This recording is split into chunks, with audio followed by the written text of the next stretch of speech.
पूर्व पूर्व जिनी कर बलमुआ पूर्व देसावा हो पूर्व देसावा तो हई जाए ना दे बई पूर्व देसावा तो हई जाए ना दे बई पूर्व देसावा।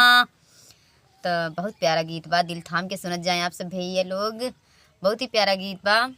और एक पत्नी अपने पति के मतलब बंगाल देश ना जाए देते पूर्व देश, और उनका डर बा कि कहीं हमरे पति के बंगलिनिया ना फंसा ले। तो बहुत ही प्यारा गीत बाटे और आप लोग ज़रूर सुने।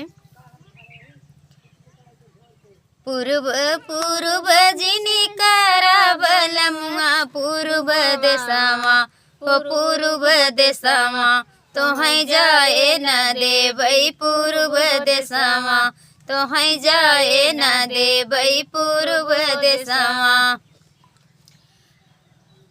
सगर उजे मनवा हम घर ही बनैबै सब ही जे मनवा हम घर ही बनैबै ठंडा पनिया अपने हाथ में पियबै ठंडा पनिया अपने हाथ में पियबै हो जुड़े पनिया। पूर्व पूर्व जिनी कर बलमुआ पूर्व देसावा हो पूर्व देसावा तो हई जाए ना दे बई पूर्व देसावा तो हई जाए ना दे बई पूर्व देसावा। लौंग लौंगा इलाची हम घर ही जोरैबै लौंगा इलाची हम घर ही जोरैबै कि जोड़ल बिरवा हो जोड़ल बिरवा हम ढकवा से मंगैबै जोड़ल बिरवा हम ढकवा से मंगैबै जोड़ल बिरवा। पूर्व पूर्व जनी कर बलमुआ पूर्व देसावा हो पूर्व देसावा तो हई जाए न दे बई पूर्व देसावा तो हई जाए न दे बई पूर्व देसावा।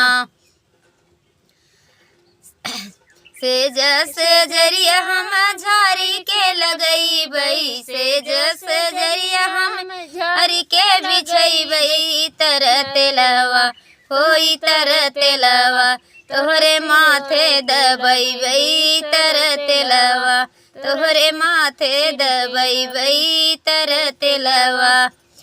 पूर्व पूर्व जनी कर बलमुआ पूर्व देसावा हो पूर्व देसावा तो हई जाए न दे बई पूर्व देसावा तो हई जाए न दे बई पूर्व देसावा। बहुत ही प्यारा गीत आप लोग ज़रूर सुने और हमारे चैनल को सब्सक्राइब करें। और भैया लोग जो हमारे फेसबुक पे देखा तो हमें बहुत बहुत देखने के लिए आप सबके धन्यवाद। और हमारे चैनल के ज़रूर से ज़रूर फेसबुक पे फॉलो करें और गीत अच्छा लगे तो आप लोग शेयर ज़रूर करें। आप लोग से निवेदन और रिक्वेस्ट है।